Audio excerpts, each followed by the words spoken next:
es la voz de LA. It's la cuna galaxiana, come and kick it with us. I bring the bossa nova beats and talk the club that we love. Another year to adjust, and Will Kuntz we all trust. 6 titles in the cabin, tell the haters shut up. Mirar al horizonte con el cielo morado. Llegamos al estadio como siempre lo hago. Es la nueva temporada, ya cumplí 30 años. Rezándole a San Pequi que no dé al travesaño. Que repartan los balones y no sean tacaños. Que regrese el contraataque y que le hagamos daño. Un saludo para Robert, hermanos ecuatorianos. Que la táctica de Ananda nunca sean en vano. Si se trata de mi gala me levanto temprano. Ver el fur en verano, en el pasto tumbado. Siempre estoy a tu lado, en cualquier resultado. Vamos Galaxy, on top is where I gotta be. Chilling in the canopy, staging like a winery. Goals during rivalries, brew from the refinery. Only want the finer things, we letting you know. Lo que pasa en la galaxia, ready, let's start the show.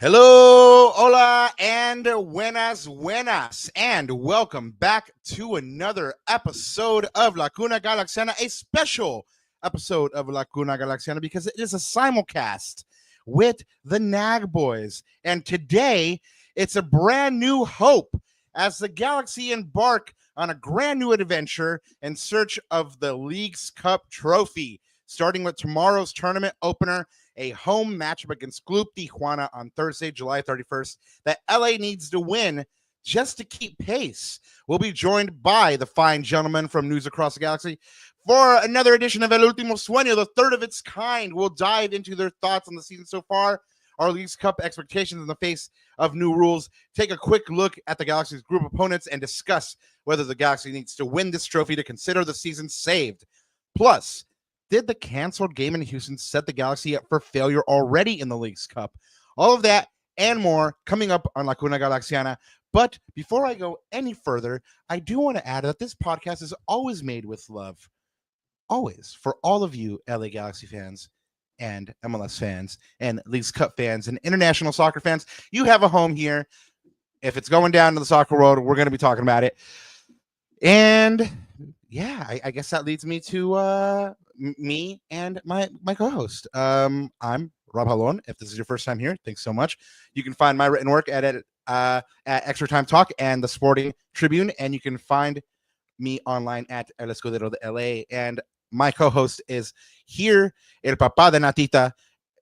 First and foremost, that's the most important thing. So I'm just going to leave it at that today. Ananda Kirana, Papa, it's a chance for a trophy. And it is. It's you know, if the Galaxy somehow win it, it's going to be the best trophy that there is out there, right? If we win it, sure. Until then, to some people, Rob, this is still a Mickey Mouse Cup, and it'll be interesting. I still want to definitely want to hear the thoughts of the Nag Boys and people in chat in terms of how they're thinking about this tournament. But just like the Club World Cup, I'm going to predict that myself. In general, I think I'm going to poo-poo it until I see the games. I see how exciting they are, how fun they are. Even I've watched a couple of today's games, Papa, and those are some pretty fun games. So, but a trophy's a trophy, silverware is silverware. You can only play what's in front of you. And right now, this is really the only thing we have to play for, except for that one-off game later in the year. So we've got to go all in, right? It's a full send. We have to take this tournament seriously, no matter if you think it's a Mickey Mouse Cup or not. Yeah, absolutely. I mean, by nature of what's happening with the season, this is a chance at silverware. This is a chance at the Champions Cup. I mean, if we're talking about a Galaxy team that needs to be taken seriously, then the best teams on the continent are playing in the CONCACAF Champions Cup.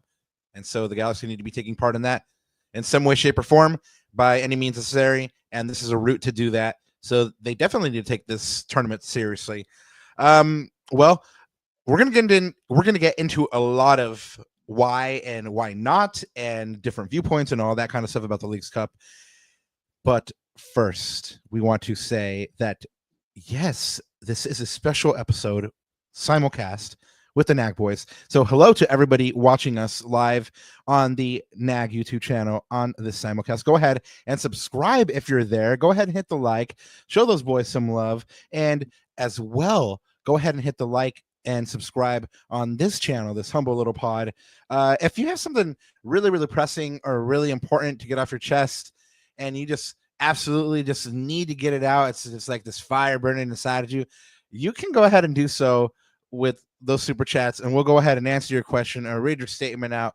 We might even debate it. Who knows? And it'll be a good time doing it with the Nag boys.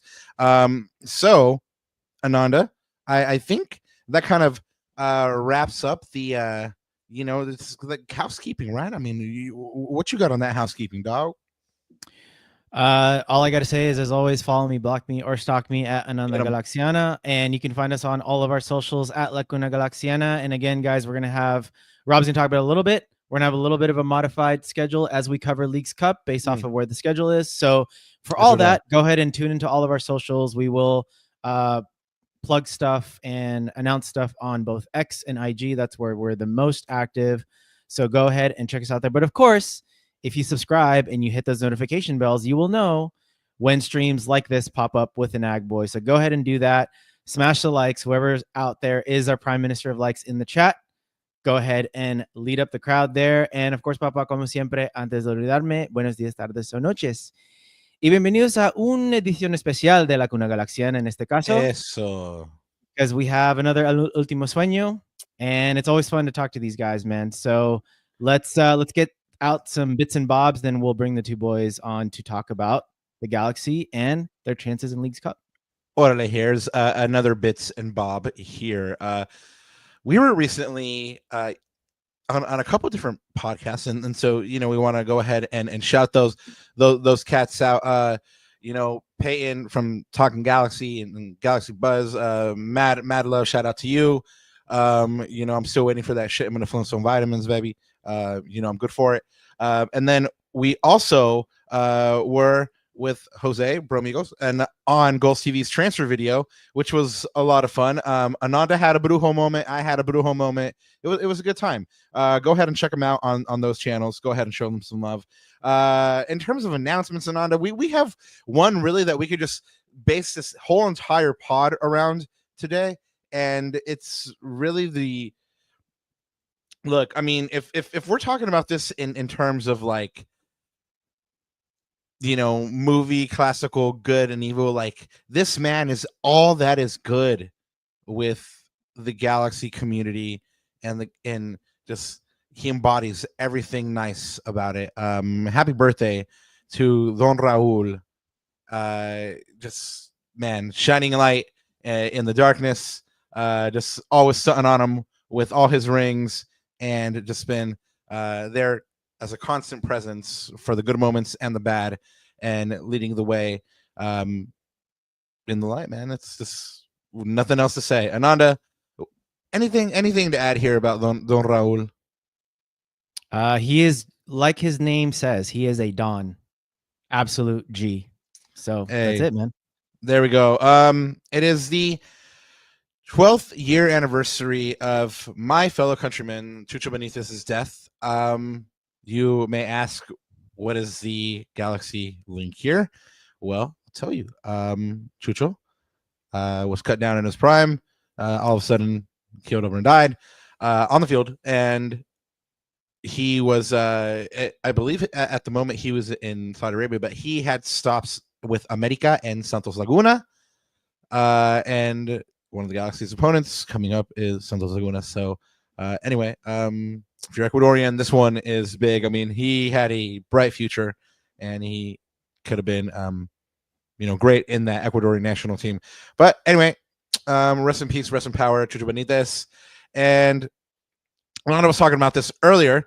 A quick note on all the, changes to the schedule coming up here with the Leagues Cup. So Thursday, obviously, tomorrow, depending on when you're listening to this in your own multiverse. Tomorrow, Thursday, the 31st, we'll be at the digs, obviously, covering this match. So there will be no podcast, which is why we're getting together with the Nag Boys tonight. And we're going to be doing a quick live post-match presser and instant reaction. And then on Monday, August 4th, you'll get a Cruz Azul match reaction and a Santos Laguna mini match preview. next Thursday, the 7th, you'll get post-match coverage and another instant reaction and live post-match presser. And that should take us through the League's Cup. I mean, and then we'll go ahead and update you guys after that. We'll probably be back to a regularly scheduled Lacuna Galaxiana good time jamboree after that. So speaking of good time jamborees, we want to bring back this man. Just one bit of the amazing cocktail known as Nag, and just I mean, when I say cocktail, it's because this man is intoxicating, and first we're gonna bring him back, and then we're gonna bring back his compatriot. First, let's show some love. So B loves. Welcome back, Papa. Hey, how's it going, guys? What cocktail am I though? It has to be the spiciest one, right? Oh man, you're that spicy mango marg, Bryant. Ooh, I love that. That fireball. Yeah, no, that's fun. Now we got to play like, oh, what cocktail am I? That'll be a good time. Maybe we'll play like what cocktail is this Galaxy player? So that'd be pretty fun, actually, to be honest. Yeah, I mean, automatically you're just like, all right, what is John McCarthy? That man is a straight glass bottle of Budweiser, right there. Nah, he's a Pabst Blue Ribbon. I like that one. I like that one. Pabst Blue Ribbon. Yes. I did want to mention something. You mentioned Don Raul, and there's a lot of LA Galaxy fans that get jerseys without players' numbers. If you were to put a name on your jersey, make sure it's Don Raul's. Yes. He's been here since day one. He has all the rings, been for all of them. So let's show that man some love. Yeah, absolutely. I mean, I think I've already told this story that way, but Don Raul met my wife in the parking lot at the Digs. They were trying to like hurry her out of the parking lot. Like security was like, like hurry up. My wife has bilateral hip dysplasia, right? So she can't really walk too fast, and they were just like trying to like move her along. So Don Raul came along, and he was like, "Hey, what are you doing to my sobrina? What are you doing Straight to my niece?" G, that's G right there. G. Yeah, he's like, "Hey, what right are you doing to my sobrina?" And they were like, "Oh, this is your family, Don Raul." And he's like, "Yes, that's my family. What are you doing?" And my wife was, telling me how eternally grateful she is to Don Raul, but that's just off the field, everything that he does for the team, that's like that's on the field stuff. So like I said, I mean, he just un don de todos los niveles, papá. For me, the best part of this community, and it's great that we have those institutions and that piece of history.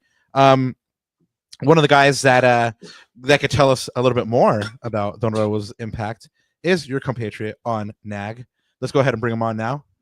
There he is. Edgar Nags. There he is. What's up, man? Guys? Welcome back, man. Oh man, thank you so much for having me on. It's always an honor to be here with you guys. I really appreciate it. So thank you. Yeah, thank you. Don Raul. What can I say about him? I think I might have mentioned it before. I don't know if it was on our show or on your show, but I've shared this story so many times. Just what a wonderful human being he is. I think it was 1998. Yeah, 98. And it was my second year covering the LA Galaxy, and I remember I was doing my rounds in the dressing room. Back then, you could go up to any player and start asking questions, which was really cool. That's why I was able to make friends with so many of them and still keep some of those friendships to this day. So I remember Galaxy had just come out with their 98 kit. I was like, this is really nice. Yeah, I want to get myself one of these, but I don't want to buy a replica. I want to get the authentic on the field, right? The player issued. So I remember Don Raul. I knew Don Raul was already the kit man. So I went up to him and I asked him, I was wondering, do you know where I could buy one of the authentic kits? Does the team sell them? Is there like a specific place where I can buy one?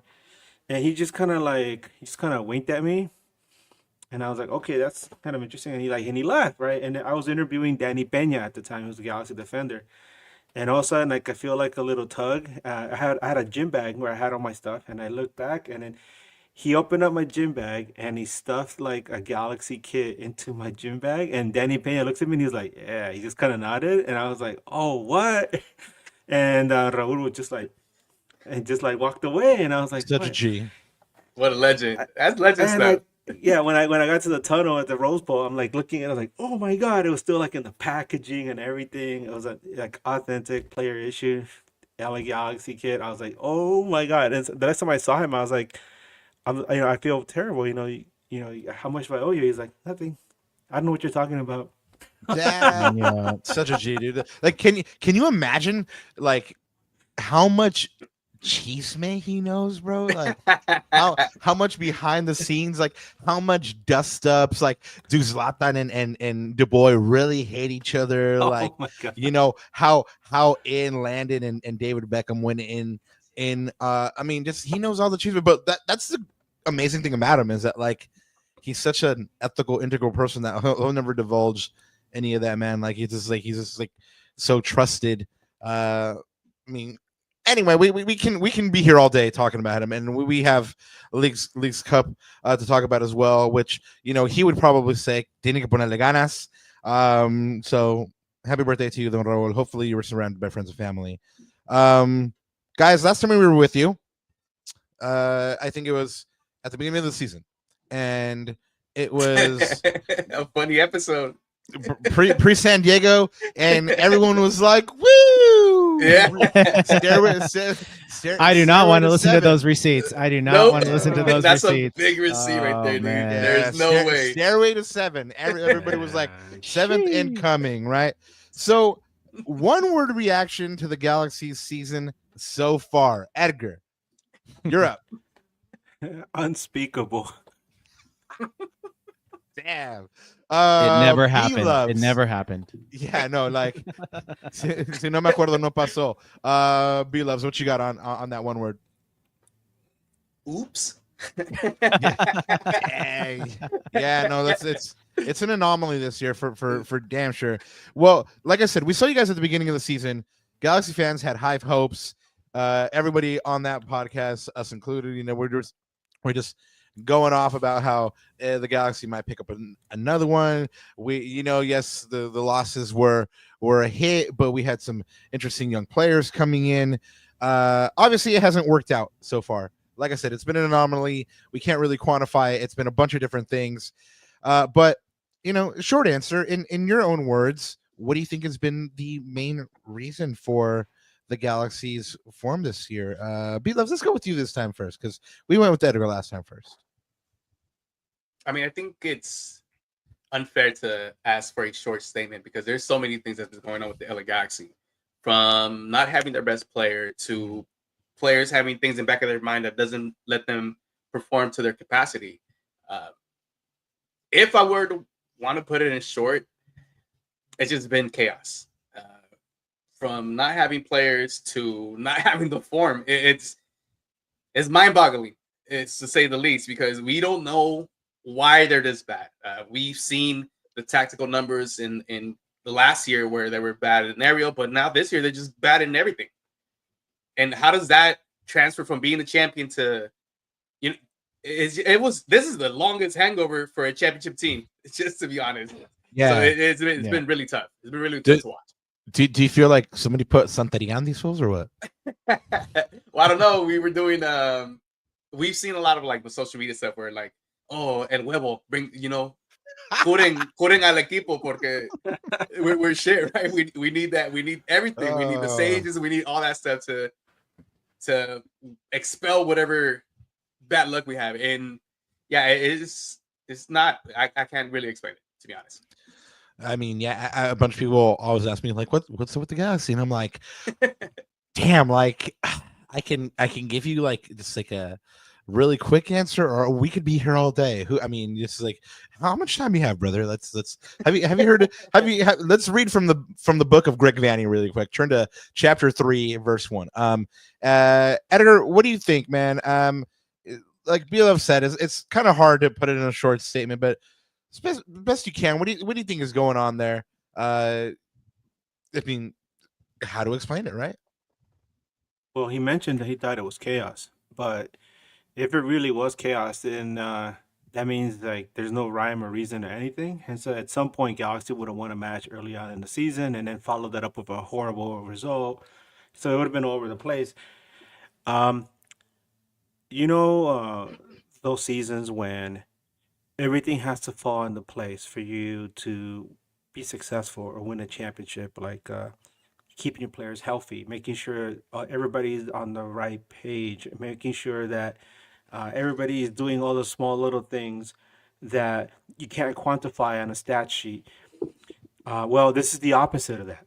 This is like it's like if you had a list and you put down like everything that's gonna go wrong, and it just so happens that everything that could go wrong has gone wrong. I know we always talk about Murphy's Law, right? Yeah, I was about to say Murphy's. Yeah. It's always it's always a hypothetical, right? Or you say it like with a sense of irony, but when it really does happen in sequential, in a sequence like this, it's it's eyebrow raising. It's kind of creepy. You kind of get like a little chill on your spine. You're like, wow, everything that could go wrong has gone wrong. And I mean, like there's 3 matches in this season where I was just like, I'm done. Only 3? Only 3? No, I mean like no, but there's 3 matches that encapsulate everything. You can look at these 3 matches, and they were all in a series. It was the match against Kansas City, the match against Philly, and the match against Kansas City, New York, and Philly. Because you had one where the defense actually played their asses off, except for that one moment where Maya got the own goal, right? And then limited Kansas City to no shots at all, and they still lost. You follow it up by the red wedding in New York. They get massacred, right? And everything just went absolutely sideways. And then I will always remember that little boy. Right? You still hear him at night when you close your eyes. Man, he followed us for like a mile saying F the Galaxy, bro. Like, that's straight up New York, though. Hey. That's straight up New York. Those good New Jersey boys. And his dad was like big up and up too. He was like, yeah. Like, he was probably drinking a Pabst Blue Ribbon as well. Yeah, we had to take the L. We had to take the L massively that night. But yeah. And then the one that where I was like, okay, I'm done. It was the one against Philly where they're up 2-0, and I was with my wife and my son at a Cub Scout event near a farmers market out here where we live. My son is a Cub Scout, so we were there. And I was following the game on my phone, and I was like, oh, they're up 2-0 at the half. I think this is it, boys. I think this is it. I think, they got what it takes. We had done a preview with our buddy Jimmy King, who covers the Philadelphia Union. He was saying that the Union was ripe for a loss against Galaxy. So I was like, it's happening. But then as quickly as, you get excited, here comes the second half, and right away, boom, boom, like Philly gets 2 back. And I remember I'm in this chat with some people, and I'm like, dear God, if they're gonna lose this game, please let it be like sometime early on, because I would hate it if these guys lost it to death. That would rip my heart out. And what happened? They lost it to death. And I remember watching that, and I never get really upset about losses. I'm pretty like, all right, whatever. But this, I remember being really upset and really angry, and having to actually like take a step away and kind of compose myself before going about the rest of my day. But I remember just being really upset, and at one point I even like shed a tear. I was like, this is frustrating. And that's when I knew that it's over, season's done, and they could try to mount a comeback, but you can't come back from that. That was just terrible. Yeah. Anando, when Philly happened, you texted me, and what did I text you back? Something about like you should have listened to me or something like that. Like basically, and I told you so moment. Yeah, Nanda hits me up around the 2-0 around the half, and he's like, oh man, yeah, or wait till the end of the game or something like that. Oh yeah, man. I mean, because like I said, I'd already seen Orlando happen. I mean, yeah, it's been that kind of year. But like I said at the top, the Galaxy has a brand new hope. They have a chance to not wipe the season clean, but perhaps call the season somewhat of a success if they win a trophy. Maybe we'll talk about that and how you guys feel about that statement. But how are you guys feeling now about the League's Cup in its third year? I mean, it's is it still that Mickey Mouse trophy? We had already people in chat talking about the U.S. Open Cup and how they prefer that. I mean, truth, so do I. But the Leagues Cup is what we have. It's changed again. Are you more excited about it than before? Let's go with Edgar. Bryant. Okay. No, I don't like the Leagues Cup at all. I know some people are saying, "How dare you, Edgar? You know, it's an opportunity to play against Liga MX." That's what the CONCACAF Champions Cup is for, and the odd exhibition match here and there. I don't like the Leagues Cup for many different reasons, and I can tell you why in a second. Because first of all, I don't like the fact that MLS ruined everybody's schedule by having to shoehorn this tournament into the middle of the summer, into where it's already a very congested summer. Think about how many tournaments are going on already, and where your attention is being directed to, and all of a sudden you got to, oh yeah, there's the Leagues Cup, right? And because the Leagues Cup, we had those really weird scheduling conflicts at the beginning of the season. Teams are playing 3 matches in a week. Galaxy had to play like what 7 matches in May, I think it was. Yeah, it was a lot.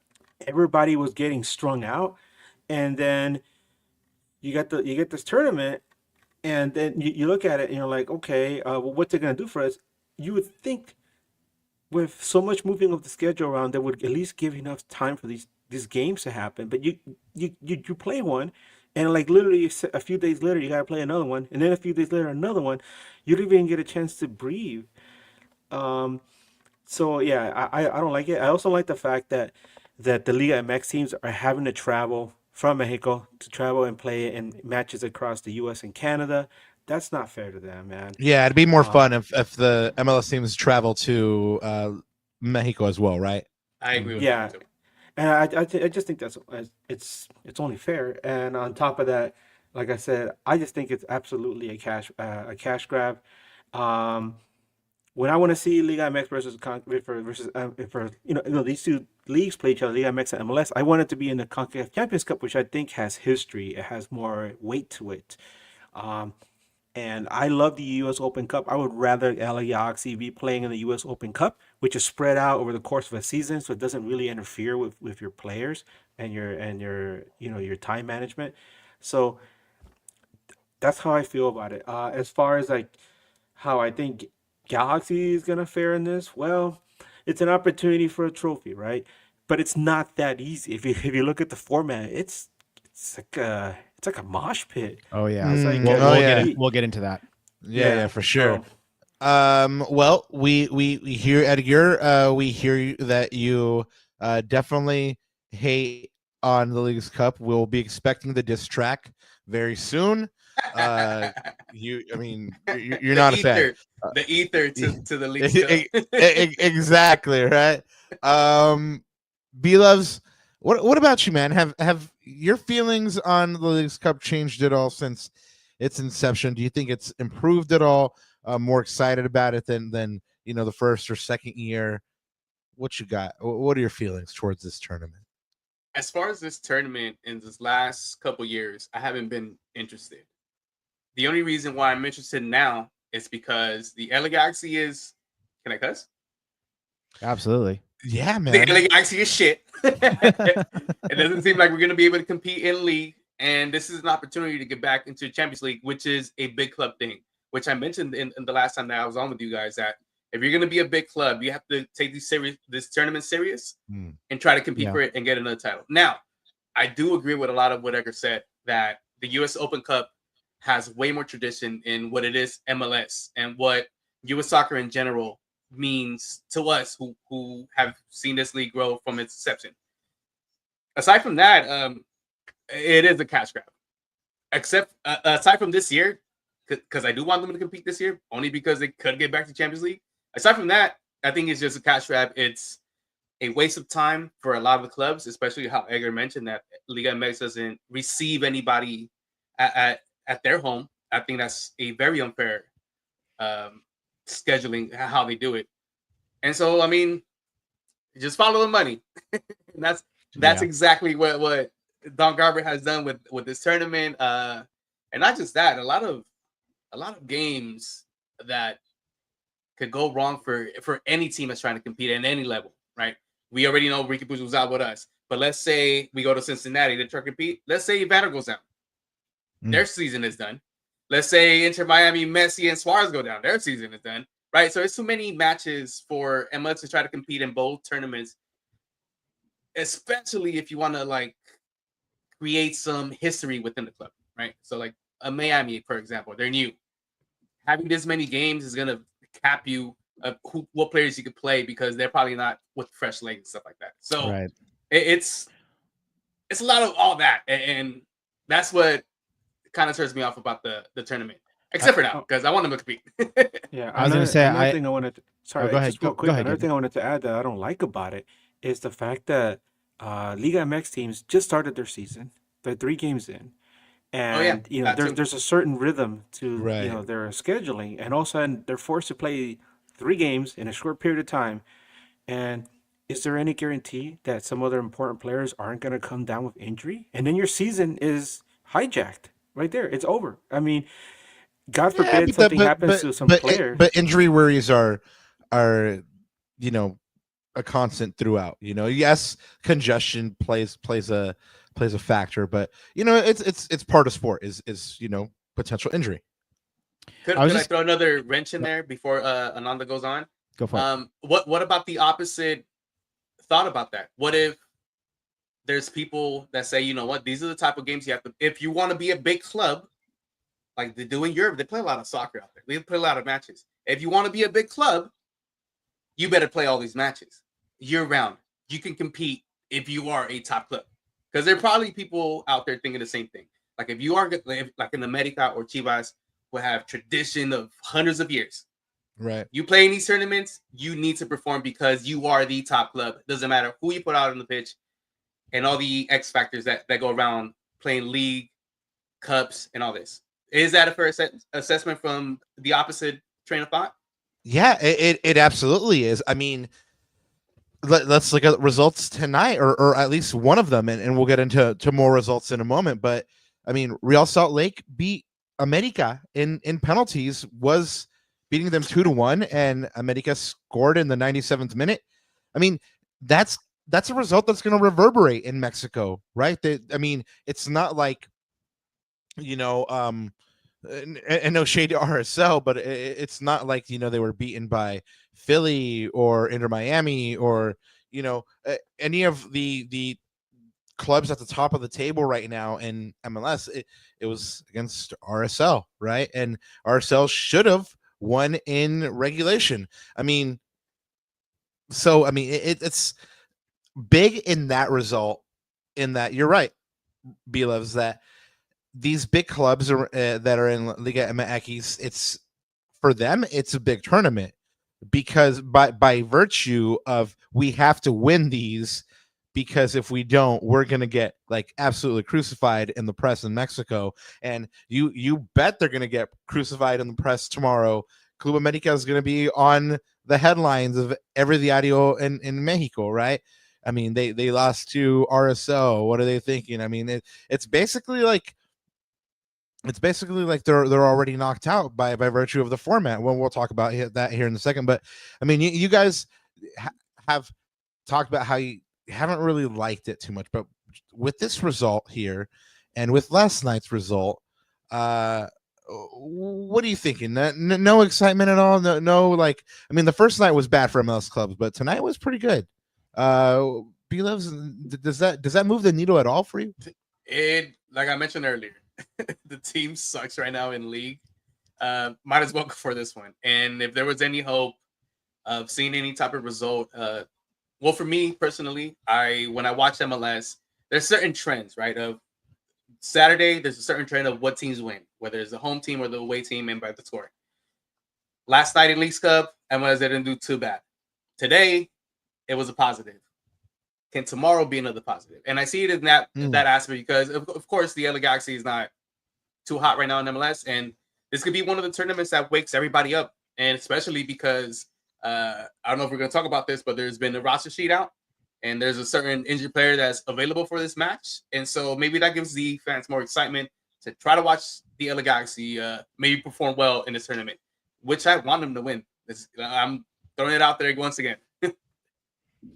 Yeah. No, I mean, we absolutely can talk about that injured player. We'll definitely touch that in a moment. But the results today, I mean, I think they're pretty significant because last night, yes, the MLS teams didn't do too great, but today they really showed up and showed out. I mean, Portland beats San Luis 4-0, Inter Miami 2-1 over Atlas Necaxa, one of the Mexican teams that wins, beats Atlanta 3-1.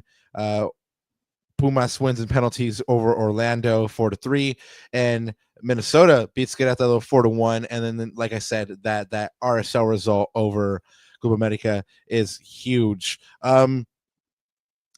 They're huge because there's little margin for error.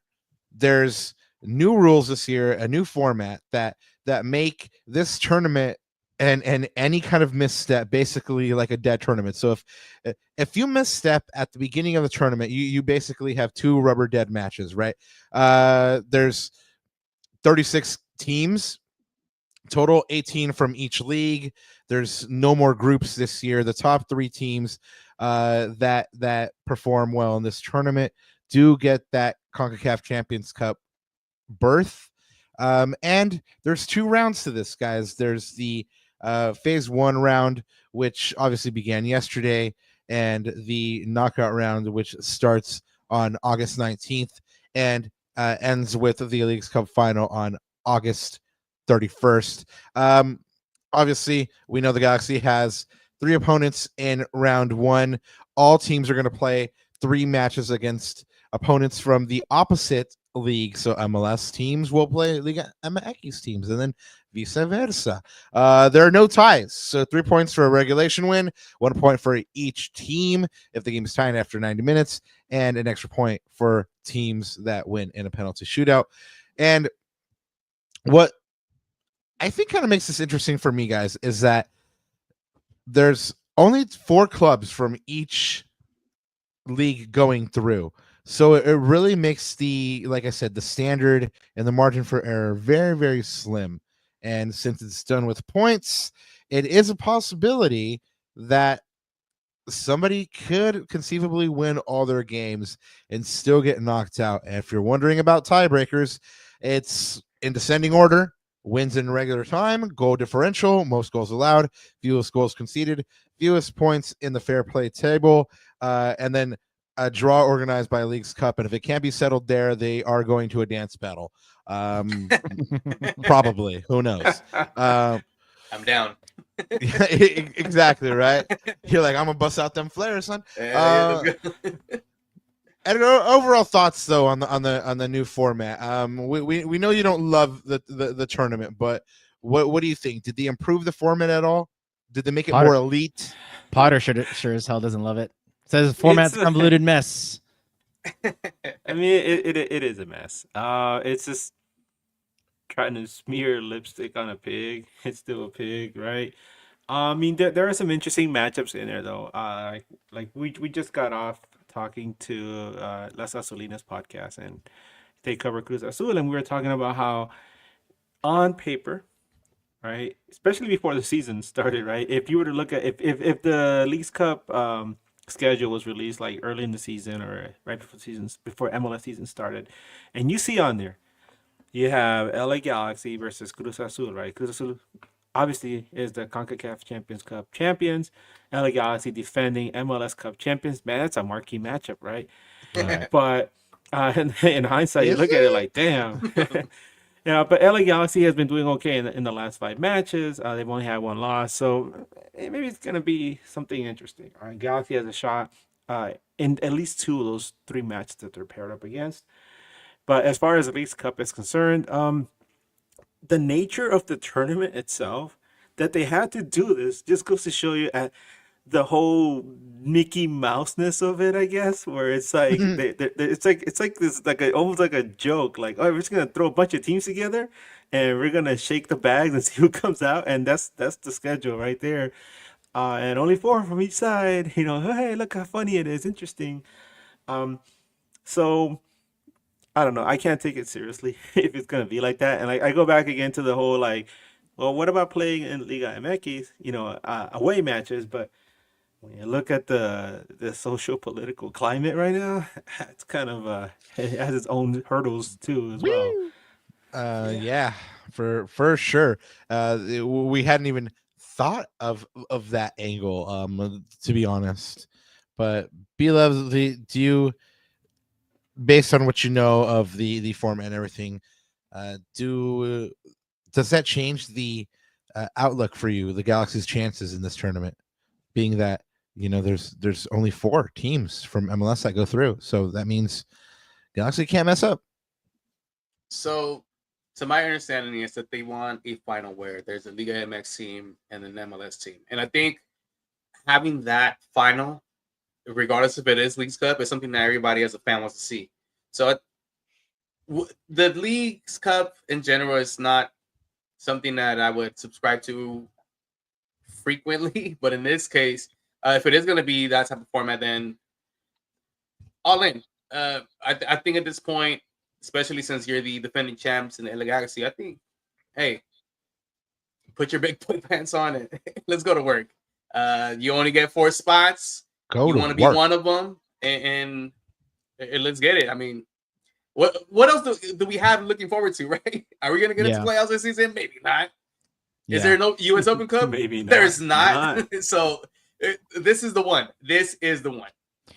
You know, the funny thing too is Greg talked about it today too. It's just like we've got to rewire our brain because, like, for example, I saw you clapping too, B-Loves, when we were reading off the MLS results, because obviously, like, we want our MLS teams to do well, but at the same, it's like, no, don't do well.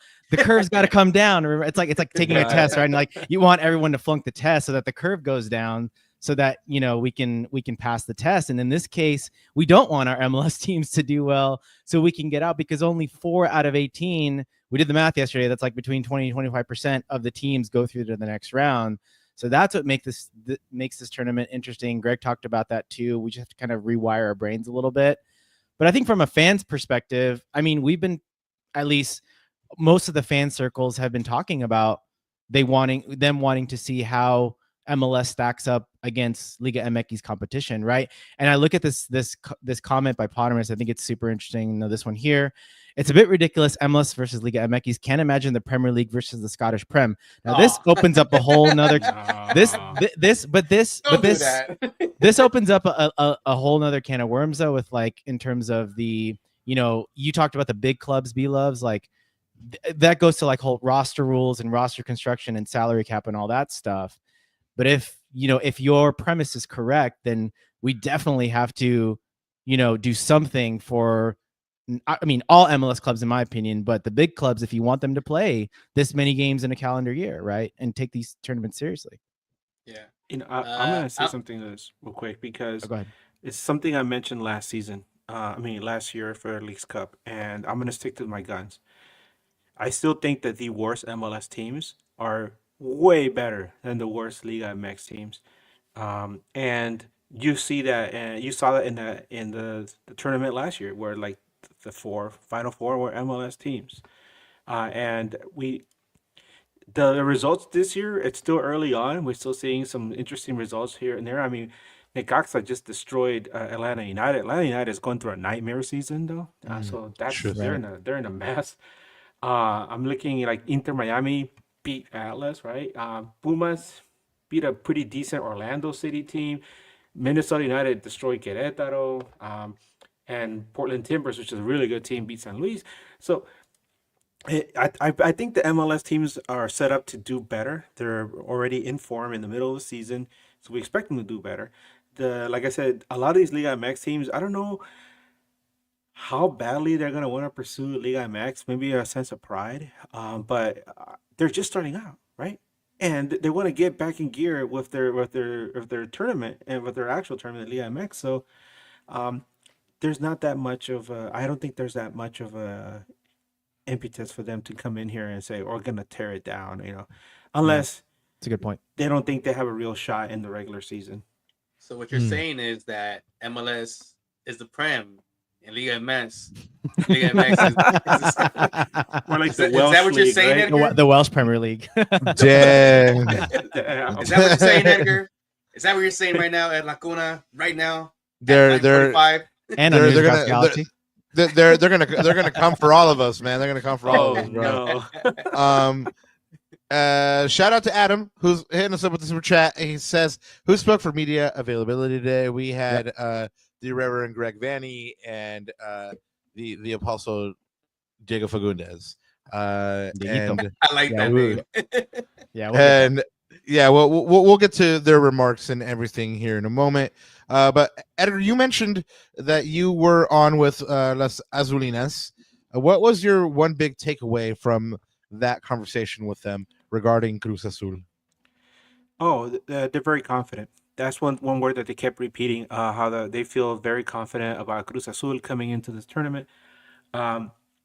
It's interesting, right? I asked them, how do you go from chasing and then winning a CONCACAF Champions Cup, which is like the pinnacle, right, in our region of the world, to like you gotta shift gears, and you're trying to get that Liga MX championship, which for Cruz Azul has always been kind of difficult.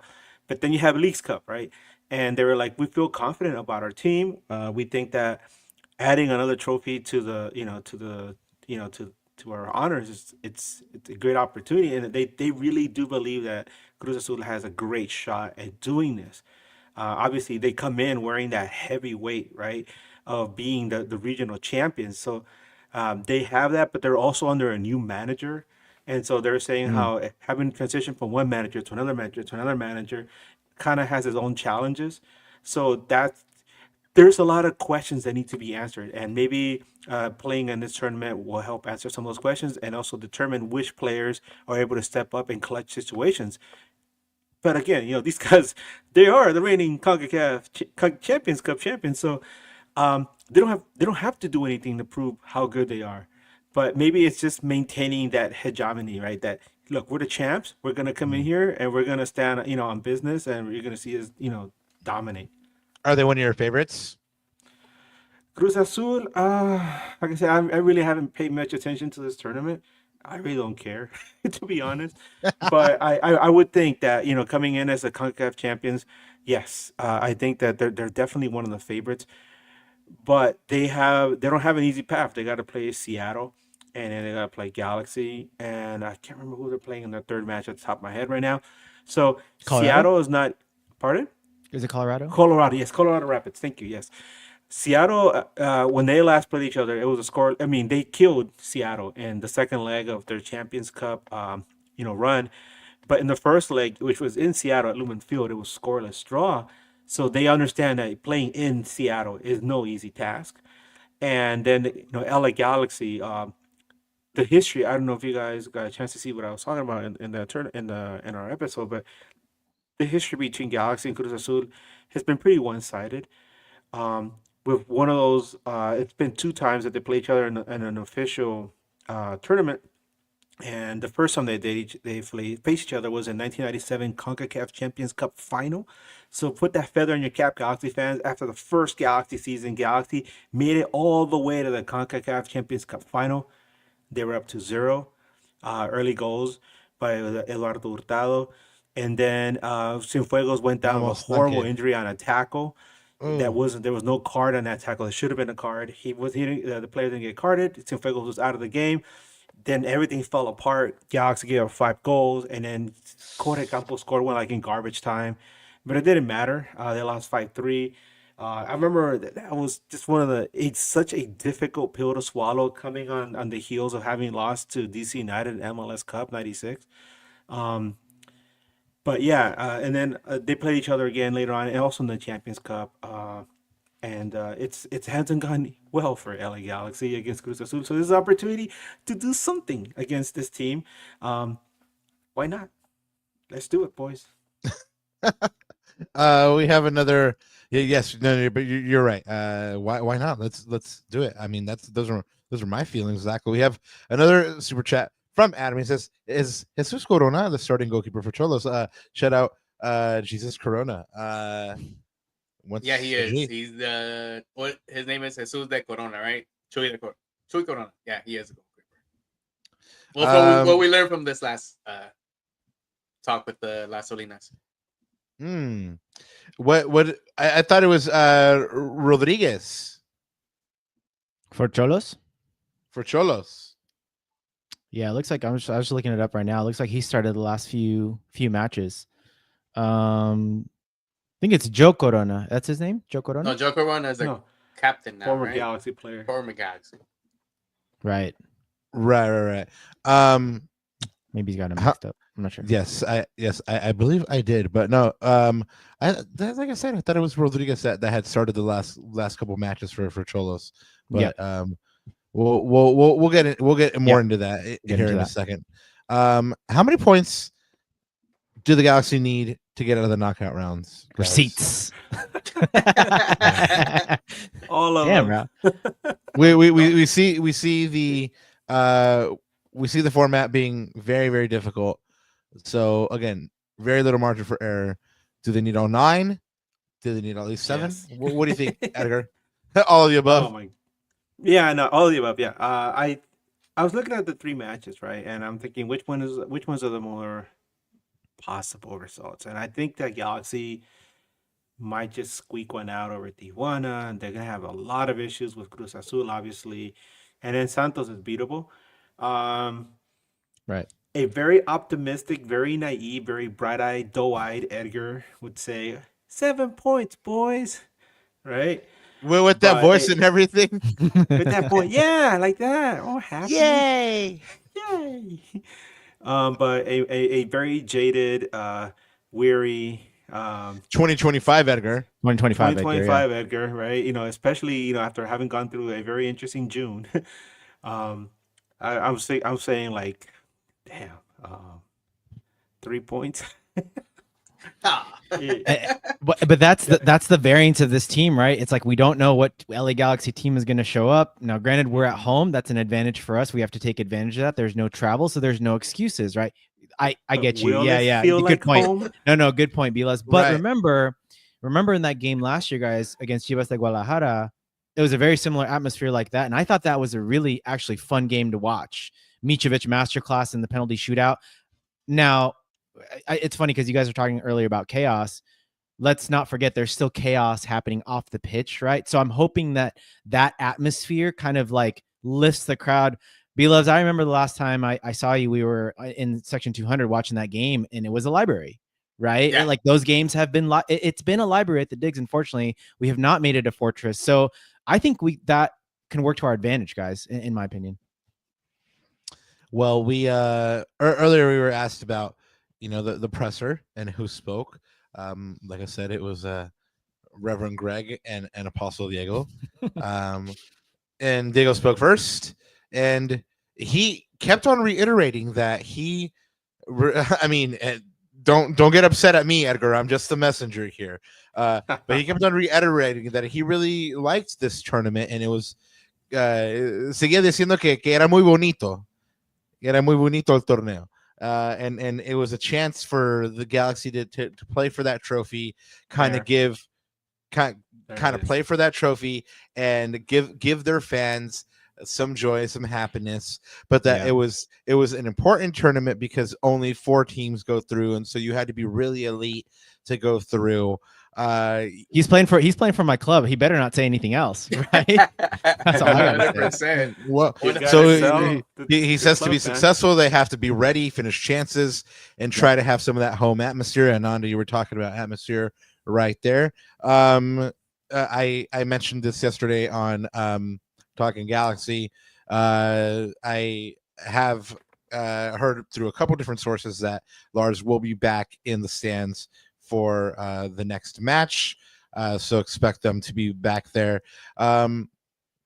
Diego was talking about how the team has watched a lot of video on Tijuana, but ultimately how these games are won on the field, not on paper or in the video room, and that since they're at home, they especially need to play like they're at home, and that they like we've mentioned a bunch of times, they need to begin well because there's a little margin for error, or else they're going to be behind the curve. But again, Edgar, I'm sorry, man. I don't want to break your heart, but Diego likes the format. He says he has to. He has I mean, to. This team has to. They have nothing else to play for. What do you mean? Nothing else to play for. They have to give their fan base something to go to the games for. Absolutely. This is something that everybody's gonna cut the clip. Oh, we like this tournament, bro. We fucking hate this tournament. My bad. He got passionate.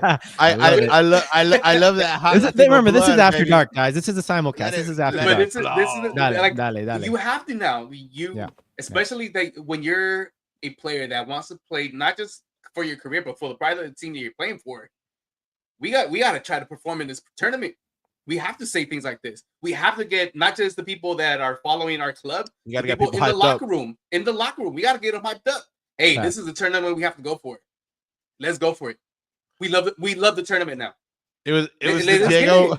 It was the Diego equivalent of you and your boys just getting like all psyched up before you go out on Saturday night, right? Yeah. Just like pushing each other, like, let's go. Hey, B-Loves, Diego's gonna clip that right now and he's gonna post it tomorrow right before the locker room, right before the guys come out. So there you go. All right. I hope that means that Diego is watching.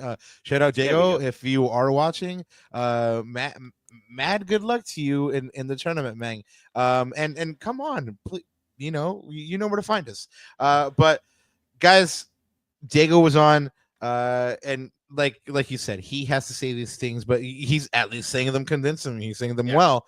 And we were talking to Peyton about this on talking analysis yesterday. How Diego is that kind of focal point in the locker room that the team kind of looks towards. So it's good that he's kind of setting that tone. It is what it is, whether it's state propaganda or like state run media, or the official party line that he's expected to say. Like I said, he's saying it well. Greg spoke as well, talked about the importance of the Houston cancellation and how that kind of messed with their rhythm. What do you guys think about this, guys? He said that it messed with the rhythm, but also it gave them a breather. Do you think this might be used as an excuse if the Galaxy get on the wrong foot? I mean, I said at the top of the show, could this have set them up for failure already for this tournament?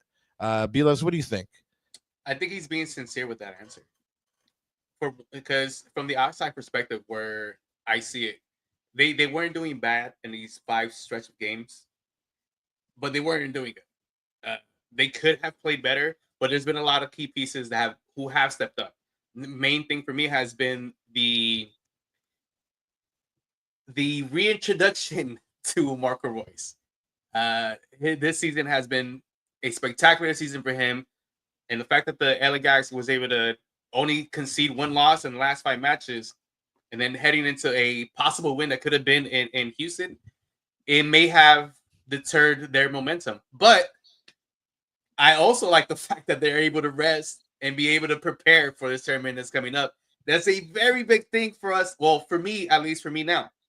And I hope there's a lot of Galaxy fans that feel that way now about this tournament in particular, because we suck now. So he's just being honest. And I like him being honest. And like I've said before, after that 2024 championship, I have nothing bad to say about Greg Vanney. He is our savior. Let's go, baby. All right. I like the energy. I like the conviction. You said that with your full chest and you're owning it. I love it. Edgar, the same kind of question. Do you think this could potentially, throw off the Galaxy's rhythm? We've seen, that weather delay in Colorado, them come out and play one of their worst matches of the year. With this one, they head out to Houston. They wait around forever. They don't get to play. Then they have to travel back. So on the day they travel back, they can't, obviously that throws off their schedule. And then they can't train the next day in the correct way. And then that leads to this tournament. Do you think this is going to be used as kind of maybe like a get out of jail free card if they don't have success? It makes me laugh that somebody's complaining about not getting to play a game in Houston in July when it's 100% humidity out there and you're That's like true. dying at the half. You need oxygen, right? Pumped into the locker room.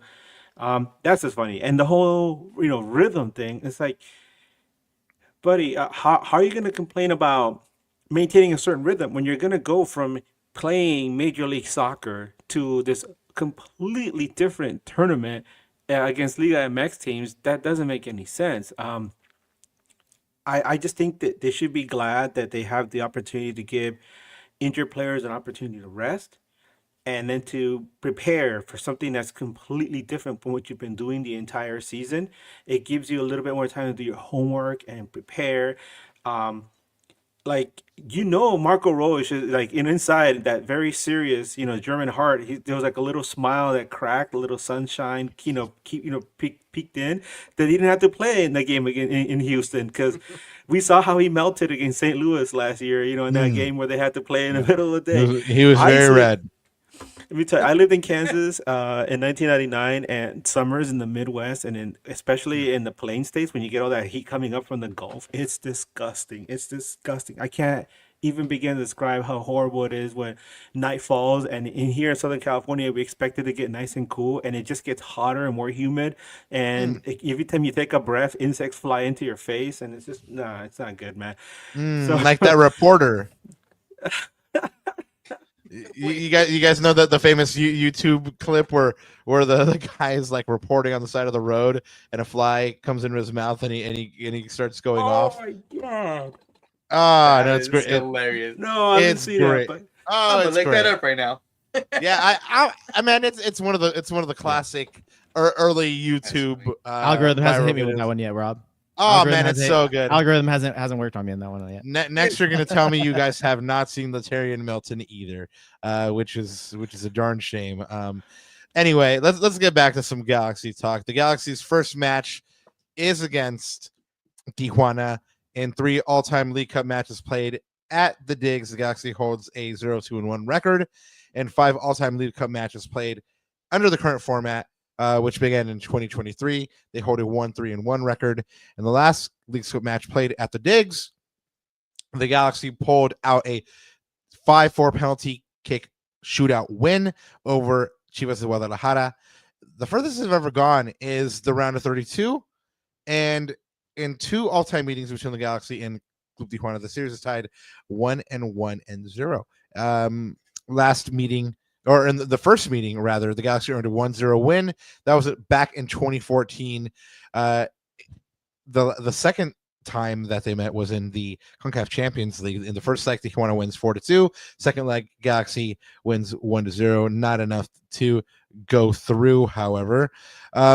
Heading into this tournament, in the last 8 matches, dating back to May 31st, guys, the Galaxy holds a record of 3-2-3. We were already talking about Marco Royce being perhaps smiling inside his little German heart there that he didn't have to play that Houston match. Well, he gets a little bit more rest, and good on him because the Galaxy have been relying on him a lot. He's gotten 2 goals and 5 assists in his last 7 matches played. Mateus Nascimento as well has chipped in with 6 goal contributions in 8 matches. But this is a match that, depending on which Galaxy team comes out, they might need more than Marco Royce and Nascimento to step up. We've seen the Galaxy at points play really, really good soccer this year. At points, we've seen them shoot themselves in the foot. They'll need to be pretty good. Tijuana isn't one of the best Liga MX sides, but they are respectable. Last match was a 1-1 draw at home to Juarez. Before that was a 3-1 away loss to America, and before that it was 1-0 win at home over Querétaro in the Apertura opener. At the moment, they're 10th in the league play on 4 points after 3 games. Edgar, like you were saying, they just got their second half of their season underway, or beginning of the season. I'm not really sure. Clausura, Apertura. Apertura. So they just got the Apertura underway. They're just getting going. In the Clausura, they didn't do too hot. But they at least avoided those relegation places. They were 13th on 19 points in 17 games. So far this year, Kevin Castaneda has created the most big chances for Tijuana with 8, and Jose Zuniga has the most shots on target. He's averaging 1.1 shots per game. They have scored 8 goals in their last 5 matches.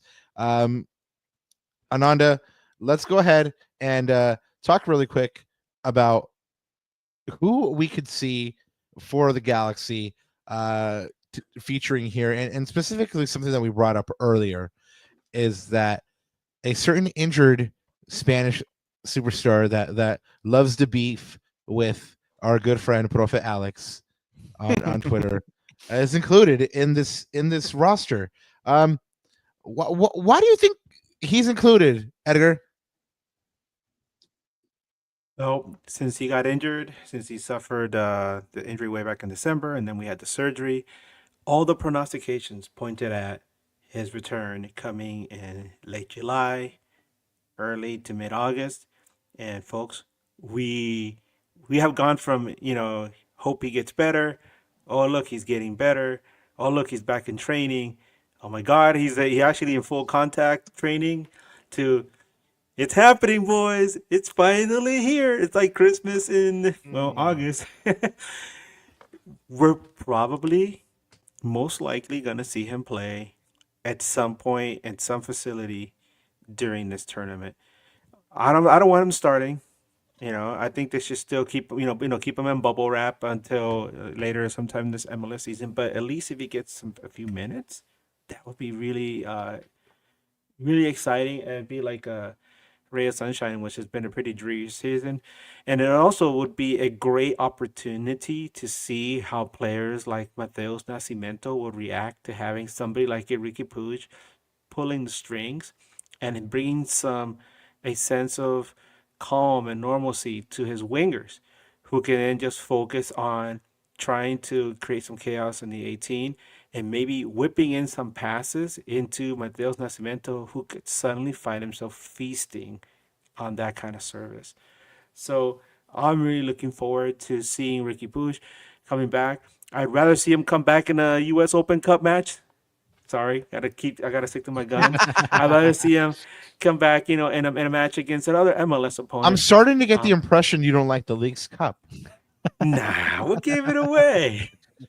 Okay, and I just wanted to confirm. But something interesting I wanted to know, because I was listening to you talking about Club Tijuana. They've only scored 1 goal this season, which is weird, in 3 matches. Ooh. The other 2 goals that are attributed to them were own goals. Oh, wow. So that's kind of interesting. So they're having a hard time scoring right now. And I did.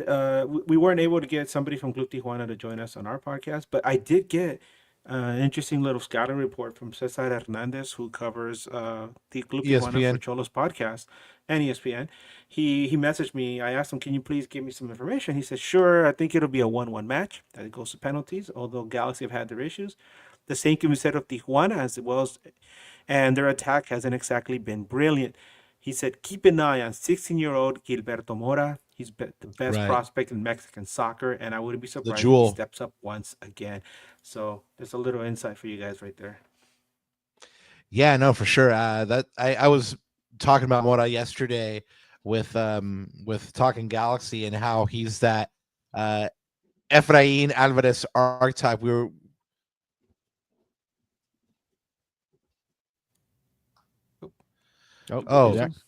Yeah. There he is. Whoa, I just had a momentary shut off, and then it came all the way back. It was the damnedest thing. Anyway, I was talking about the Efra archetype and how Gilberto Mora is kind of the jewel of Mexican soccer at the moment, and he will be definitely wanting to make some headlines in this match against the Galaxy. So look for him to try to make an influence. Guys, Ananda is, him. He's a stats man, right? So he will go ahead and tell us what stats we have to look out for, because we are going to get some more receipts from you, and we are going to get a prediction. And then after you guys, because we're good hosts, and we're gonna let our guest go first. Ananda, then he's gonna go because I went first last time. Yeah. Well, actually, Edgar brings up a good point, and I wanted to preface the stats portion of this with like, remember, there's only been 3 games so far this year in their new season, and it looks like, Rob, and this is something I picked up on the press conference, just listening to it, as we were getting on here. But Greg brought up something pretty interesting in that they also have a fairly new coach, and so a lot of the numbers that we're going to see from last year are going to be a little bit different. And last year, just to kind of summarize the stats, I mean, I can just pull them up just as reference, but last year they weren't a very good defensive team. And if you look at the bottom there, XG conceded, they were number 1 in the league. That's not a good thing if you're talking about XG conceded, right?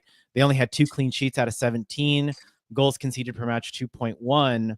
But the one thing that Greg talked about was this year, their new coach, Loco Abreu, he's looking to get this team more organized, get this team more compact. They play in a 4-5-1, or they've been playing in that 4-5-1. If you guys remember, if you guys watched the Gold Cup, Panama made that system very, very famous. That's just a deep, deep block. They defend in their own half, and they look for moments either on the counter or on the set piece. And so that's at least what the tape is showing Greg and the staff. Now it'll be interesting in this tournament. Will they resort to that, or will they be a little bit more attacking given the situation, right, with the rules and the rules changes and the format changes and everything with Leagues Cup? So I think we should expect that. I think we should expect this to be a tight game. So I'm not surprised, Edgar, that your colleague there told you that it was going to be sort of that tight score line. So I think that's something we've got to look out for, man. And it'll be interesting to see how both teams respond to that. We have a random question from maybe Ant. He says, did one of the Nag boys work the Galactic Carnival last year? Wait, definitely Bryant. Inside joke? No. Bryant okay, what was the question again? Did one of the Nag boys work the Galactic Carnival last year? I mean, maybe. No, it wasn't me. It wasn't me last year. Who knows? I wish we could help you out with that. All right, so let's go to the important questions here and the receipts again here. Don't bring those up. No, we got to do receipts. We got to do them. For the Galaxy to win, they must ... Chat. You know what it is. Start dropping them in. Let us know for the Galaxy to win what they have to do. For the Galaxy to win, they must ... B-Loves, we'll start with you. For the Galaxy to win, they must ... I think take advantage of Royce's form and what he has going with Nastimiento. The fact that they've been actually Nastimiento, yes, he's the nasty man. I know he doesn't score a lot, but the stuff that he does off the ball, and it just what he could do in the box to create crowd. What him and Royce could do, the nasty man and the veteran Marco Royce could do, I think it's going to be a lot of what opens up for the LA Galaxy. I know we have DPs like Peck and Paintsel, but they haven't really had a great season thus far.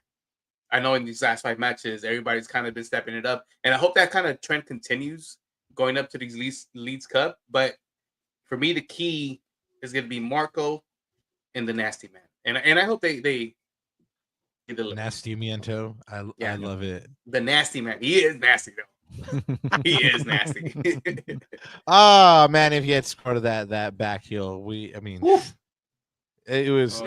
was pretty. If he had scored that, Jesus. Edgar, what about you, man? For the Galaxy to win, they must ... We're talking the match against just Tijuana or in general? Just Tijuana. Just Tijuana. Yeah. Oh, I think Galaxy is a better team than Tijuana in general. I think that the fact that Tijuana's had such a difficult time trying to score goals, Galaxy needs to starve them completely. I know that's been hard, right? Our defense is so weird. It's so Jekyll and Hyde, where on a good day, you would think that these guys would be able to put a solid performance in there, but I really see Tijuana on a level of a team like Sporting Kansas City, where I think Galaxy can really limit their opportunities to score, and hopefully not have Maya score an own goal, and the Galaxy can create some chaos in the box. because I feel like Nascimento, he's at a point in the season where he's really living up to some of the expectations that, at least here at NAG, we had early on. Um, when we heard that he was going to be coming over to the Galaxy, I contacted a friend of mine that lives out there named Leo. We've had him on before. We had him on last year before Peck came over, and he told us how amazing Peck was. He's like, this guy is going to be amazing. So I was like, wow, this guy knows what he's talking about. So I had him come on to speak about Nascimento, and he said something similar. He said Nascimento could be like Peck, but he's very raw. He needs play, and he's not gonna be lights out like Peck, but he's gonna make a difference. And the more he plays, the better he's gonna get. And we're seeing that. I asked him today too. I was like, what do you think of Nascimento so far? And he's like, he's progressing just like I had hoped. Nascimento. Nasty. And so I think he's going to be instrumental in this tournament. So having him go in there, and I really, really do hope that Peck and Painto play with a little bit more calm. I feel like they're trying so hard to make things happen. I know Peck got that goal in that last match against LAFC. He thought he had that second one, which was later attributed to Nascimento. But they both need to just chill a little bit and let the goals come to them. So yeah. Yeah. What about you, Ananda? For the Galaxy to win. I'll let you go first. I'll let you go first, Bob. You've been asking all the questions today. You're on the screen there. You're on the big screen. Well, that's definitely you doing the prediction first, and for damn sure. This guy. Well, I'm just gonna quote Apostle Diego. He said that they need to have fun, que necesitan divertirse, and it's like one of those often used phrases in English. Oh, enjoy your football, right? But it's so true, man. I mean, like at points this season, this team has not looked like they were having fun out there, like they enjoyed playing this game. You could tell that what was happening on and off the field was weighing on them. And hopefully in this match, they can go and do what Diego said and just go out and have fun, enjoy that football, put on a good show for their crowd. Because if they go out and do that, and they turn into those young lads that fell in love with this game at some point and started playing just for the love, not for anything else, then they're gonna go out and play free, play brave, give their crowd something to be proud about, and probably come away with 3 points. So, I mean, that's what I think they need to do, man. They must play with joy. They must play with just like that heart of a child. Have fun. Yeah. Well, I'm going to build on that then, because I think that's a good starting point for this. And again, this is a clean slate, right? I think everybody's talking about this as a clean slate for the Galaxy. It's an opportunity to forget about the league and just focus on winning a trophy in this tournament, right? Even against all the odds, again, just because of the new rules and everything. But I'm going to build on your point, Rob, which is I think they need to play with joy while staying fully committed, showing desire and heart for the full 90 minutes plus injury time. If there's one thing that this tournament has showed me in its early stages so far, early doors, is that these Liga MX teams do not quit. They play the full 90 minutes plus injury time. And what has the one Achilles heel with the Galaxy been this year, Rob, is not managing the game for the full 90 minutes. And I got to say, plus injury time, because we've seen those moments in injury time bite us. You spoke it into existence, man. Oh no. We just saw, I'm good juju out there. But we just saw what happened, right, with RSL, for example. So we need to stay committed. And I think the desire and the heart and the passion, I think that will spill over to the crowd. I think that will lift the crowd up, will animate us, right? Because those are things that us as fans, we respond to, whether it's a sliding challenge, sprinting 30 yards to get that challenge, or to help a teammate, or do a beautiful piece of skill on the right half space. So I think those are little things that, because they need the crowd, man. I know it's been a really tough go at it for this team off the pitch, but they need that 12th man. And if we want any sort of success, we need to figure out a way to make the Digs a fortress again, but they've got to stay committed for the 90 minutes. I know it's a tall task for this team, but that's what they got to do to win it, man. And mistake free for 90 minutes. And that's another tall task for them. Yeah. Ananda, I know that you and Dr. Raquinho had lunch earlier today where you went over betting odds So would you be kind and share those with us? And my Overlooking. regards to Dr. Raquinho. Yeah, so Galaxy minus 105 right now. So that's about a 50%. Of course, we're the quote unquote home team, right? As we've been saying. Tijuana plus 210. That's probably in the low 20s or in the mid 20% tile range. Draw again at plus 300 for all you betting folks. Of course, bet responsibly. I don't condone it, but if you want to take your chances, there you go. But Rob, one of the things that I wanted to bring up though was because back to the earlier point on what the Galaxy need to do. Some really good ones here in chat, so I want to put them on the screen. So Eric Hernandez, shout out, man. He says keep playing. For the Galaxy to win, they need to just keep playing how they're playing, trust each other, try not to commit mistakes, just like you said, Papa, because we lose off our mistakes, not the other team being dominant. Truth. Ain't that the Absolutely truth? True. 100%. Let's see. Joe 13 Cool says G's need to shut down Mora, kind of like Arcel and Luna, and score goals, especially with this tournament's rules. That's definitely going to be a matchup to watch. 100%. And Romizes says G's need to relax and play as a team. With the absence of Ricky, I feel like they want to step up individually, and it's not coming out the way they hope. This is going back to Edgar's point a little bit about some of these guys just trying way too hard, and they need to play as a championship team, having fun for sure. So there's some good ones out there. I just want to add one thing else. Club Tijuana has never won a Leagues Cup match in 5 opportunities. So there's an opportunity to pile on the misery for them. Trap game. No, man. Why you gonna put that view on me, Bobby Boucher? What's wrong with you? Bobby Boucher. Well, let's get to our predictions. Then, I might reverse that. So. Oh, man. All right, cool. Well, normally we kind of end things on score predictions, but we do have one big question after score predictions for you both. Besides, can I get your number? Yeah, exactly. You have it already, baby. You have it. Exactly. Hey, yo. Why hadn't you been calling me? Anyway, score predictions. Edgar jinxed us. No, that was Ananda who did it. Yeah, no. I tried the reverse jinx, guys. We have receipts. It was Ananda. He brought up the dreaded phrase. It wasn't me. Anyways, but all right, Shaggy. Let's let him go ahead and pick their score predictions. Edgar, let's go with you first, man. In the case of the LA Galaxy versus Tijuana, who will come out on top? It's a winnable game. They haven't won in 5 matches, just like you said. Can the Galaxy add to that misery?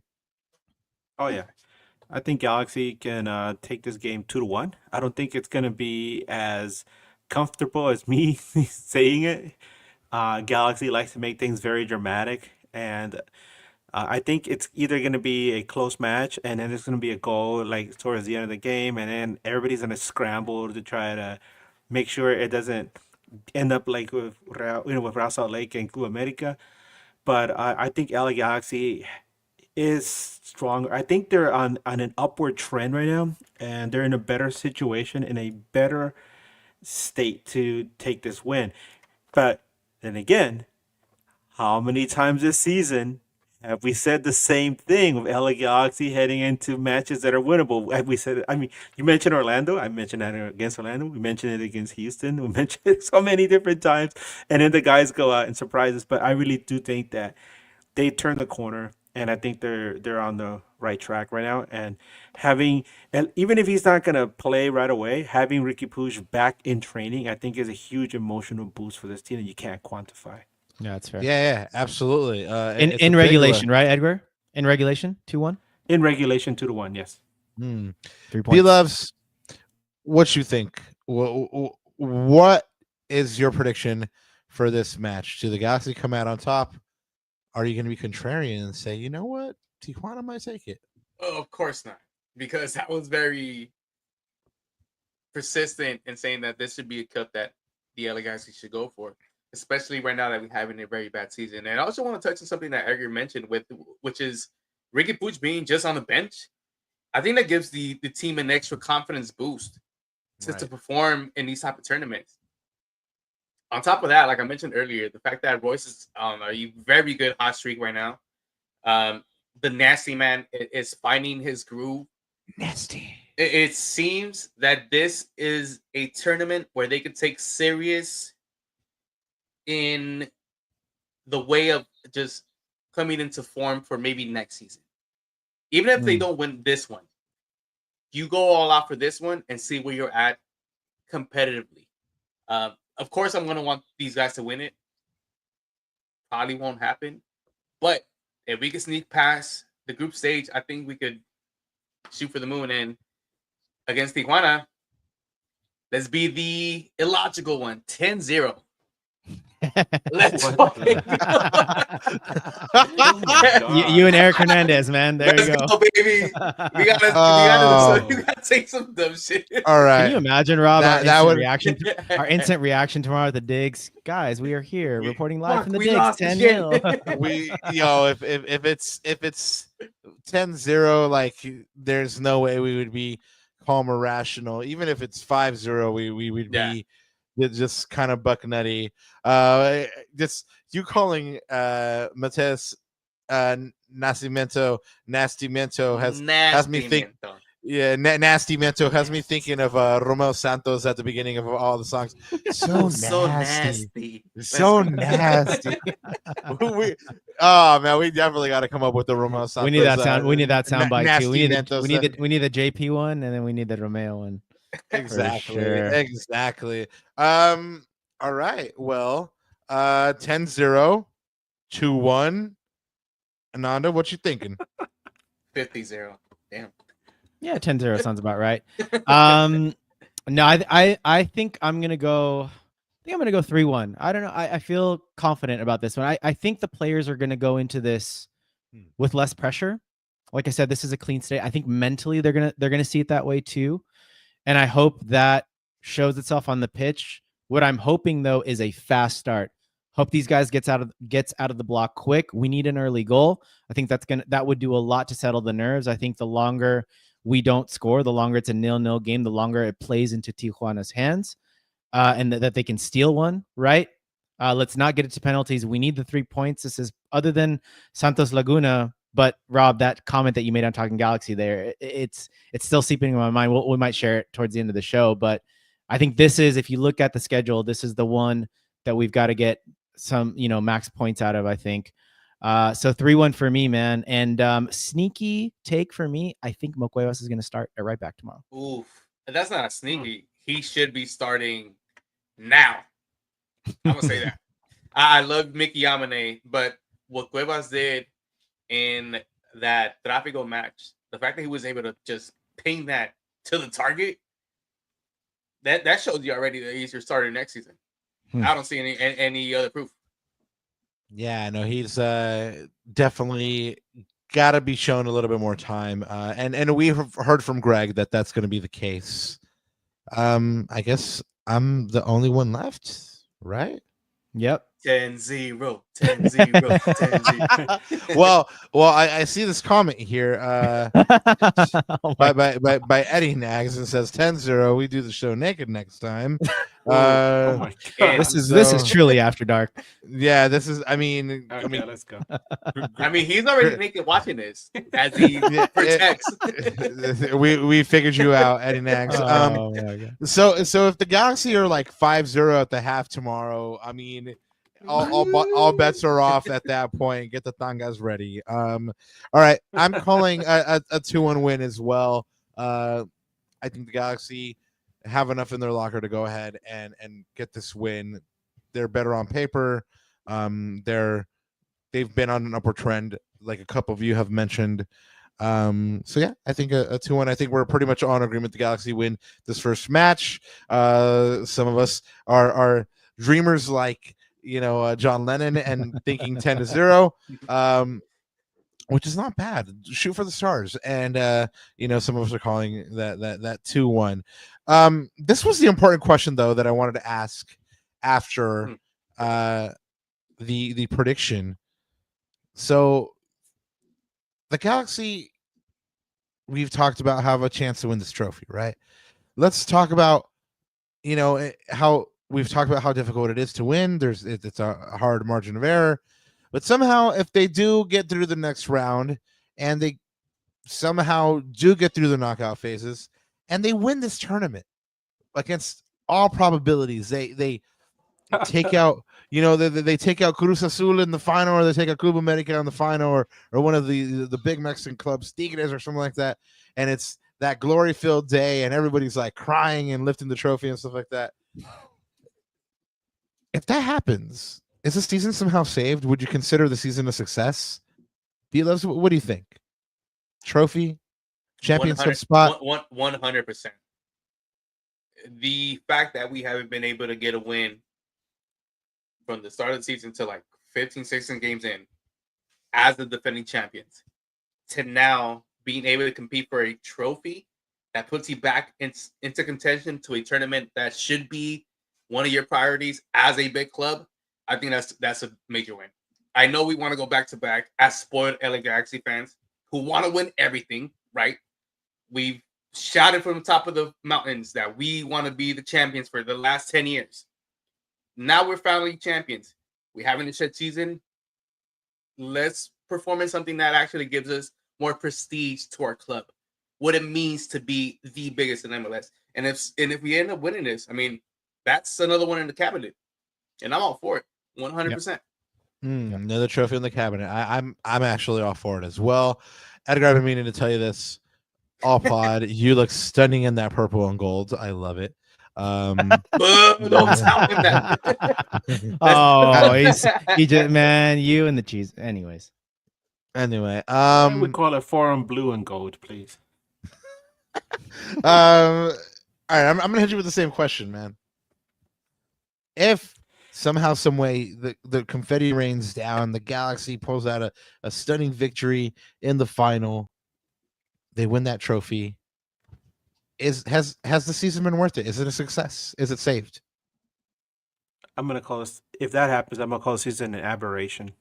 And by definition, an aberration is an act of departing from the right, normal, or usual course, which is the seasons are an aberration as it is already.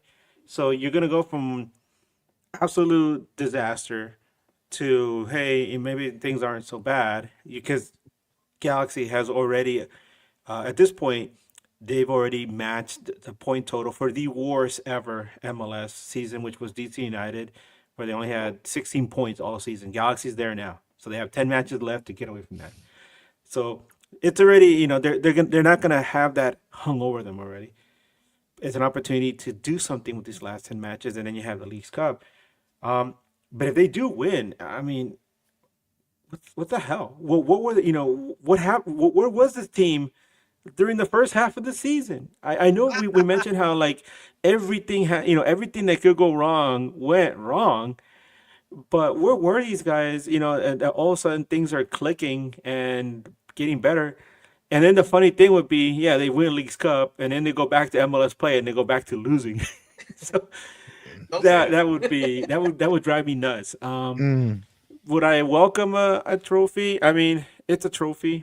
I would rather prefer an Open Cup. I mean, reiterate that Open Cup, which ties every era of football in this country's history, I think has a lot more weight, and I think I will not stop talking about that on my bully pulpit about how much I think the Open Cup is so important.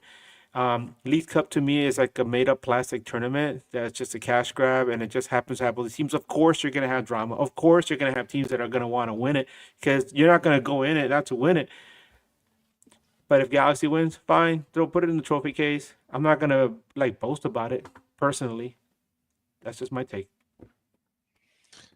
Ananda, are you going to celebrate the Leagues Cup win? Big ups if they win it. Is it going to become that huge trophy, like, yeah, what up, son, we just won the Leagues Cup? Well, every time we talk about the subject about like trophies and stuff, I always go back to when we had Lex on, shout out LA Galaxy 310, and he says that we're going to think about these as fans as Mickey Mouse Cups until we win it, or until we're in a final, right? Once we're holding that trophy, it's like, I am going to celebrate. And you better bet that LA Galaxy fans are going to be loud against the Leva fans online if we win a trophy, right? And you think about the Bants like on that level. So I think any chance to win a trophy from that perspective, yeah, I mean, of course we're going to celebrate it with chest, right?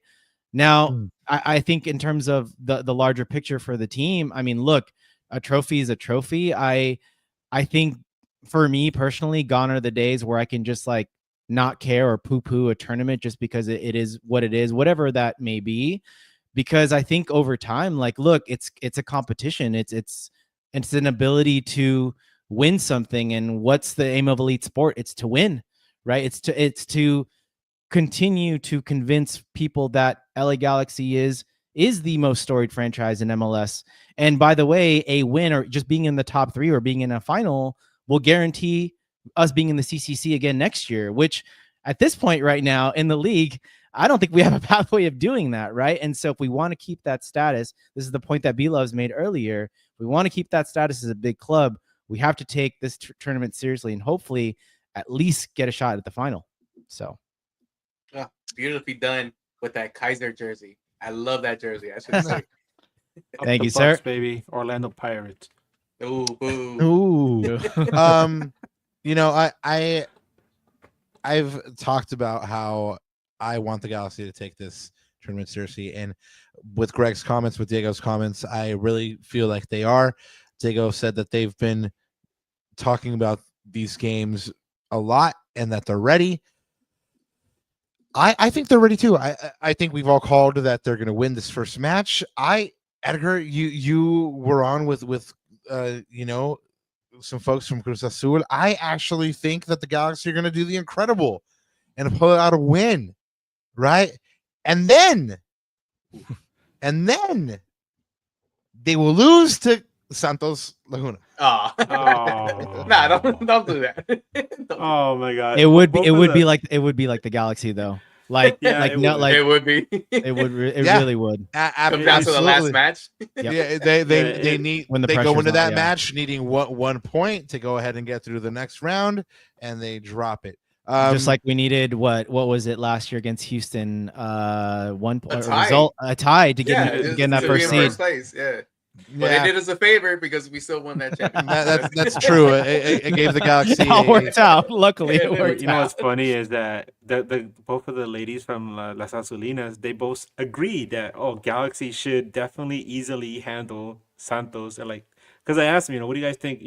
How will El Galaxy do against Tijuana and how they're gonna do against Santos? And they're like, well, we I think they both said the Santos. I mean, the game against Tijuana is gonna be pretty tight. They think Galaxy could win though, but if it goes to penalties, right?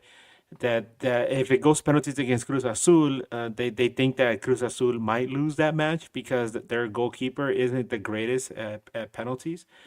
But they did mention, they both agreed very easily that Galaxy should definitely take out Santos. And then that's when you were like, when you mentioned that, I was like, oh dear God, no, please no, don't give us that glimmer of hope and then just pull out the rug, right?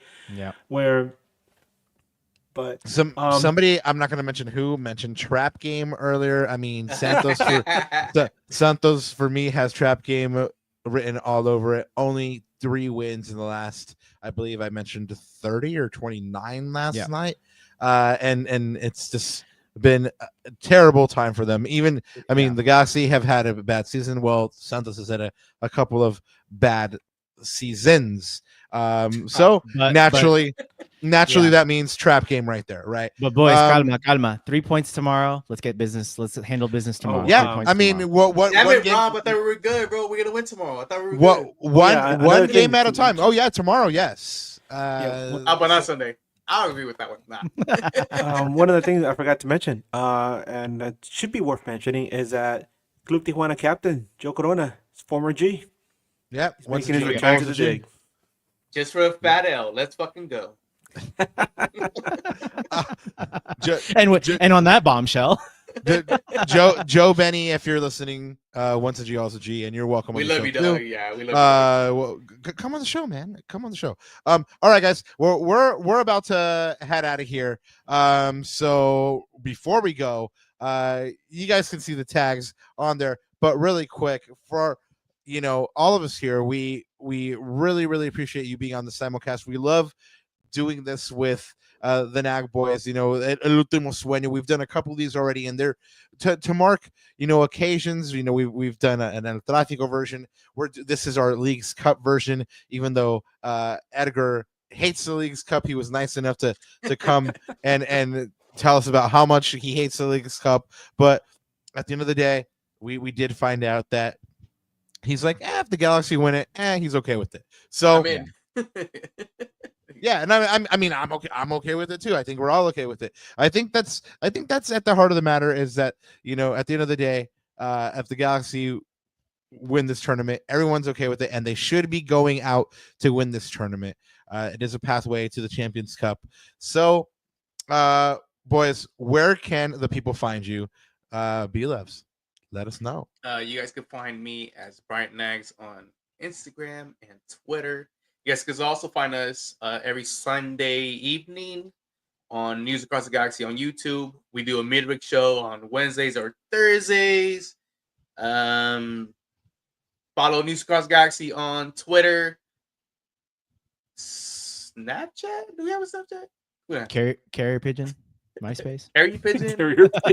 Storks. Instagram, TikTok. Wherever you guys can find the Foursquare, MySpace. All that stuff. Wherever you guys can find us. News Across the Galaxy. Man. And thank you guys for hey, before we leave, you guys better get these guys to 700, or the LA Galaxy is not gonna get to Leagues Cup final, and they're gonna blow up in our face. There's your hype man right there. Look at that. I like that, but then everyone's gonna be like, "Oh man, see, unsubscribe now. Don't do that. Don't do that. Subscribe twice. Don't do it." Exactly. Tell everybody. Gas is gonna go all the way because he subscribed. Guys, Edgar, go ahead and hook us up with that good info. Where can the folks find you? Well, like you heard, Bryant, you can find us at News Across the Galaxy at nag_news. For me, you guys can find me on Twitter, Blue Sky, and Instagram as Edgar Nags, as you see right there. My Instagram content is a lot different than what I have on Twitter and Blue Sky, because I interview people, not just Galaxy fans, but fans from different teams and different leagues.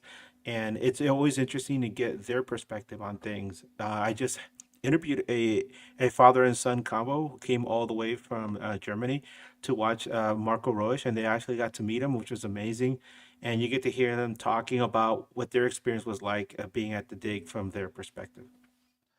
And that's a really, really fun story. I mean, it's, you know, Marco Reus has been around the world, but it is still hard to be away from home. And so it must have been great getting a couple of compatriots to come say hello and travel all that way to come say hello. That's really, really special. Guys, I've enjoyed our special time. Hopefully we have more special times in the future. Ananda, anything else to add before we got on out of here? Just want to say thank you to everyone in chat for joining on this special simulcast, of course, with News Across the Galaxy. Wu-Tang. Keep on nagging, y'all, and let's get that 3 points tomorrow. Only one left. Get them to 700. Hurry up. Click that subscribe button. Yes. Right Even now. if it's bot, even if you need to make bot accounts, you just do it. Yeah. Oh man, we definitely getting canceled after this one.